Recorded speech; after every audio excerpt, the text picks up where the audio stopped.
नमस्ते बच्चों, आज हम करेंगे एक्सरसाइज 6.3 से पहले की जो एग्जाम्पल है उसमें से करेंगे एग्जाम्पल नंबर 6। पेज नंबर कितने पे? 92 और 93 पे एग्जाम्पल नंबर 6 और 7 करेंगे। ठीक है, चलिए स्टार्ट करते हैं। क्या कह रहा है? इफ़ अ फिगर, अगर किसी फिगर में कह रहा है OA.OB इक्वल्स टू किसके हो? OC.OD के, then show that A equals to C के। तो हमें शो क्या करना है कि ये जो A एंगल है ये किसके इक्वल है? C एंगल के इक्वल है, और ये जो B एंगल है ये किसके इक्वल है? E एंगल के है। ठीक है, ये चीज़ उसने हमें शो करने के लिए बोली है। तो चलिए सबसे पहले तो जो गिवन है वहीं से स्टार्ट करते हैं सोल्यूशन। ठीक है, गिवन क्या है हमारे पास? गिवन है ये मल्टीप्लाई दिया हुआ है जो है ना। तो क्या है? OA.OB इक्वल्स टू किसके हैं? OC.OD के। ठीक है, अब हमें पता है कि जब हम दो ट्रायंगल्स को सिमिलर कर देते हैं प्रूव, तो उनके एंगल कॉरस्पॉन्डिंग एंगल इक्वल हो जाते हैं, है ना। और या फिर साइड्स की रेशियो सेम कर दें तो वो सिमिलर हो जाती हैं ट्रायंगल्स। तो हम क्या करेंगे, यहाँ से रेशियो बना लेंगे। ठीक है, दोनों ट्रायंगल्स की। कौन सी दो ट्रायंगल जो है यहाँ पे हमें दिखाई दे रही हैं? AOD और दूसरी BOC। ठीक है, ये हमें दिया हुआ प्रोडक्ट, तो इसकी रेशियो आ जाएगी हमारे पास। अगर रेशियो आ गई, इनको हम सिमिलर प्रूव कर देंगे। ठीक है, उससे क्या होगा, हमारे जो एंगल बोले हैं वो आ जाएंगे इक्वल। अब उसने क्योंकि हमें कहा एंगल A को C के इक्वल प्रूव करना है, तो एंगल A को C के इक्वल प्रूव करना है। इसका मतलब कौन कौन सी ट्रायंगल ले लेते हैं? AOD लेंगे और दूसरी कौन सी लेंगे? COB। और उसी के अकॉर्डिंग हम इसकी रेशियो भी क्या होगी अगर हम सिमिलर प्रूव करते हैं? AO/OC होगी ना। तो हम क्या करते हैं, यहाँ पे देखते हैं क्या ये बन जाएगी हमारी AO/OC। देखो OA, और इधर से अगर हम OC इधर ले आए और इधर OD यहीं रह जाएगा, ये इधर मल्टीप्लाई हो रहा है OB, तो इधर जाके क्या बन जाएगा? OB डिवाइड हो जाएगा इधर जाके। ठीक है, तो चलिए अब क्या OA/OC इस ट्रायंगल का हो गया, और OD इस ट्रायंगल की, और OB इस ट्रायंगल की। ठीक है, तो इसका मतलब दोनों ट्रायंगल से क्या आ गई? हमारी साइड्स की रेशियो आ गई। दो साइड्स की रेशियो क्या है? सेम है। इन दोनों साइड्स में अब ये साइड और ये साइड की रेशियो है ना, इसकी ये साइड और ये साइड, इन दोनों के बीच का एंगल क्या बन रहा है? एंगल O है ना, जिसे हम क्या लिखेंगे? Angle AOD। Angle AOD equals to किसके आ जाएगा? एंगल COB के। एंगल COB के क्या है ये?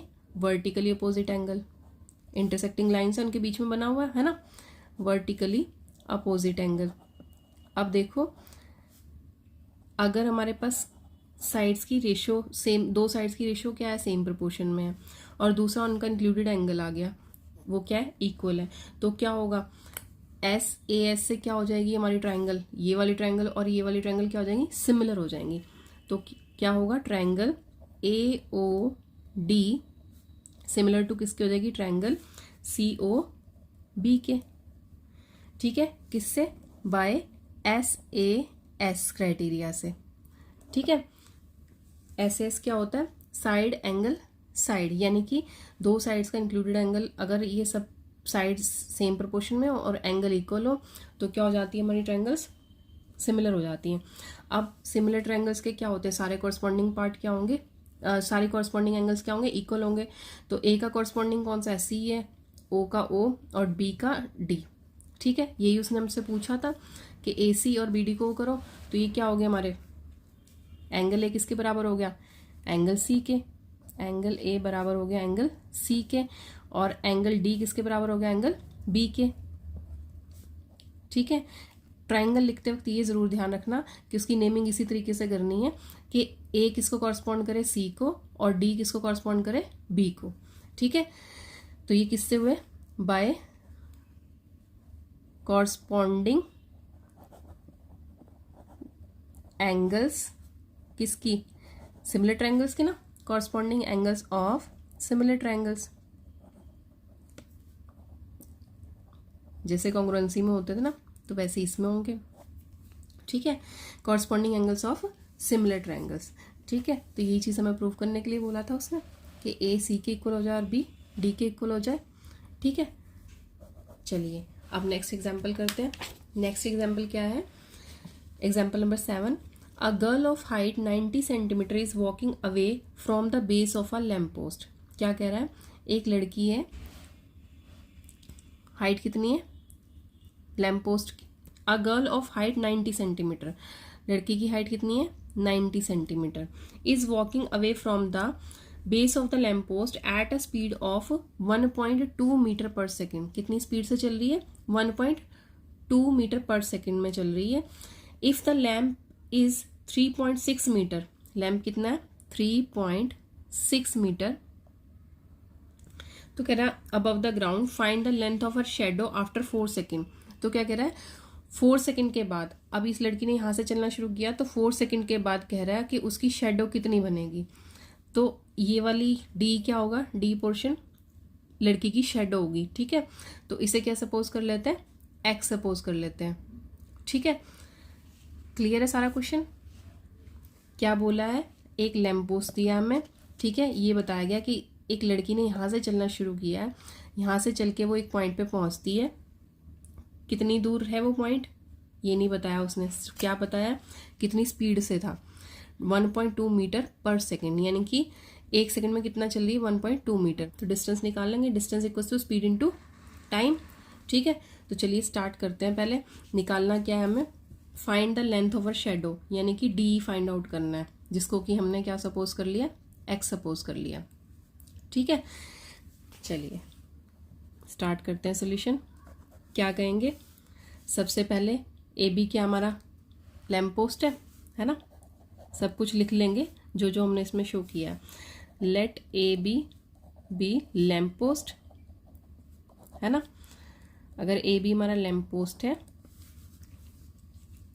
तो कह रहा है सी डी हमारी क्या होगी,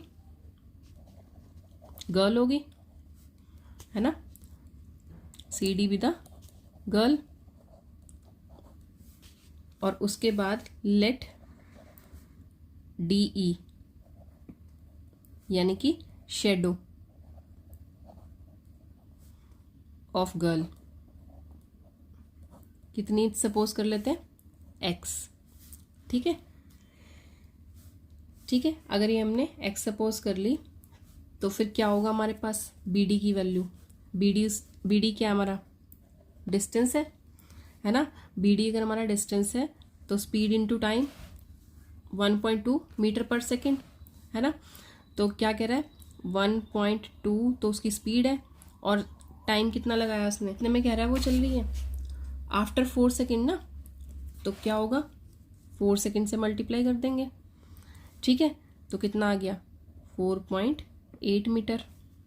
अब एक चीज़ और यहीं सॉल्व कर लेते हैं, ये हमारा बी डी 4.8 मीटर लिया हमने, और जो लड़की की हाइट दी हुई है वो किस में दी हुई है, सेंटीमीटर में थी ना, हाँ 90 सेंटीमीटर है ये, ठीक है। तो हाइट कितनी है सी डी कितना दिया है 90 सेंटीमीटर, तो ये कितना हो जाएगा हमारा मीटर में 0.9 मीटर, ठीक है।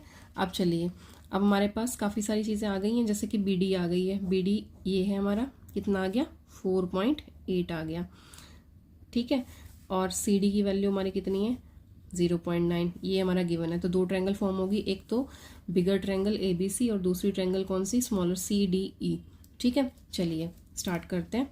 इन triangle A B E and triangle C D E, अगर हम ये दोनों ट्रायंगल लेंगे तो इसमें ये वाले एंगल तो हमारे 90 डिग्री हो जाएंगे, है ना। क्यों, क्योंकि वर्टिकल है ना, वर्टिकली खड़ी हैं दोनों चीज़, लैम्प पोस्ट सीधा ही तो होगा, ठीक है। तो angle B equals to angle D कितना हो जाएगा, ईच 90 डिग्री, है ना। क्यों, लैम्प पोस्ट क्या है सीधा खड़ा हुआ है, lamp post is standing vertically, vertical to the ground, ठीक है। फिर अब एक चीज़ तो हमारे पास ये आ गई कि बी किसके इक्वल है, डी के इक्वल है, ठीक है। दूसरा ई एंगल बड़ी ट्रायंगल में भी और छोटी ट्रायंगल में भी कॉमन है, तो दूसरी चीज़ क्या लिखेंगे, angle E equals to angle E क्या हो जाएगा, सेम एंगल यानी कि कॉमन, दोनों का कॉमन है, ठीक है। तो अब ये किससे हो गई, अगर दो एंगल हमारे एक तो ये एंगल इसका और ये एंगल कॉमन, अगर ये दो एंगल हमें मिल गए हैं दोनों, तो तीसरा एंगल भी क्या होगा, बाय एंगल सम प्रॉपर्टी से तीसरा एंगल भी क्या होगा इक्वल होगा। ठीक है, जब दो एंगल इक्वल हैं तीसरा निकालेंगे तो तीसरा भी इक्वल होगा। ठीक है, तो ए सिमिलैरिटी क्राइटेरिया लग जाएगा। तो triangle A B E similar to triangle C D E by A similarity criteria. ठीक है, चलिए अब अगर हमारे पास ट्राइंगल सिमिलर हो गई हैं तो अब क्या हो सकता है, अब क्या होगा, उसकी साइड्स की रेशियो भी क्या होगी, सेम प्रोपोर्शन में होगी। अगर साइड की रेशियो सेम प्रोपोर्शन में है तो क्या होगा, हमें एक्स की वैल्यू निकालनी है तो हम क्या कर लेते हैं, का मतलब इन साइड्स की रेशियो और इन साइड्स की रेशियो ले लेते हैं।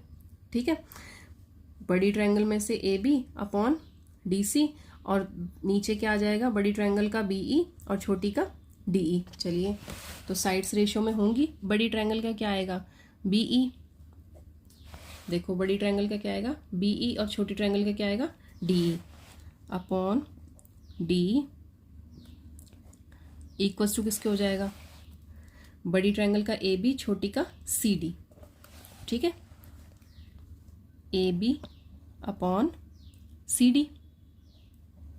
ठीक है, अब बी की वैल्यू कितनी है, बी क्या है हमारे पास, ये 4.8 है और ये x है, तो होल कितनी होगी बी 4.8 प्लस एक्स और डी क्या है x है, तो क्या आ जाएगा हमारे पास 4.8 प्लस एक्स अपॉन एक्स और लैम्प पोस्ट की हाइट कितनी दी हुई है 3.6।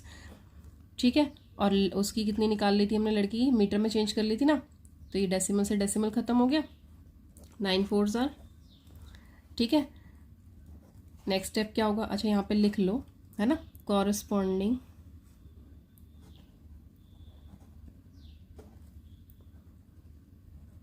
sides are of similar triangles, similar triangle। ठीक है, अब ये देखो कि यहाँ से इसको सॉल्व कर लेंगे ना, 4.8 प्लस एक्स इक्वल्स टू ये एक्स इधर जाके मल्टीप्लाई हो जाएगा, 4x आ गया। नेक्स्ट स्टेप क्या हो जाएगा हमारा, इस x को इधर ले जा लेते हैं तो क्या हो जाएगा 3x, 4x में से एक x गया 3x इक्वल्स टू 4.8 और x इक्वल्स टू कितना आ जाएगा हमारा, x इक्वल्स टू कितना आ जाएगा 4.8 अपॉन 3 मल्टीप्लाई बाय 10, इसे हटा दें तो। ठीक है, अब इसे सॉल्व कर लेते हैं, 316 आ जाएगा यानी कि 1.6 आ गया। ठीक है, तो 1.6 क्या हो गई हमारी, जो उसने पूछा था, क्या पूछा था, x क्या सपोज किया था हमने, शेड ऑफ गर्ल है ना, तो क्या आ गई हमारे पास, शेड ऑफ गर्ल कितनी आ गई है 1.6, तो लिख देंगे लास्ट में, therefore shadow of girl, shadow of girl कितनी आ गई 1.6 मीटर। ठीक है, तो हो गया हमारा सोल्यूशन, यही फाइंड आउट करने के लिए बोला था ना उसने। चलिए अब यहाँ तक कोई भी प्रॉब्लम है तो प्लीज़ कमेंट करके पूछें। ठीक है, एक चीज़ का ध्यान रखें, एग्जाम्पल्स बहुत इंपॉर्टेंट होती हैं, उनको जितना ज़्यादा प्रैक्टिस करेंगे उसके बाद फिर बुक के क्वेश्चन खुद लगाते हैं, ट्राई करते हैं लगाने का, अगर लग जाए तो बहुत अच्छी बात है। ठीक है, और एक एक क्वेश्चन को 2 3 बार करके देखते हैं ताकि क्वेश्चन अच्छे से समझ में आ जाए, एक एक कैलकुलेशन क्लियर हो जाएगी, एक एक पॉइंट क्लियर हो जाएगा क्वेश्चन का। ठीक है, ओके बच्चों, आज के लिए इतना ही, नेक्स्ट वीडियो में मिलते हैं। जय हिंद बच्चों।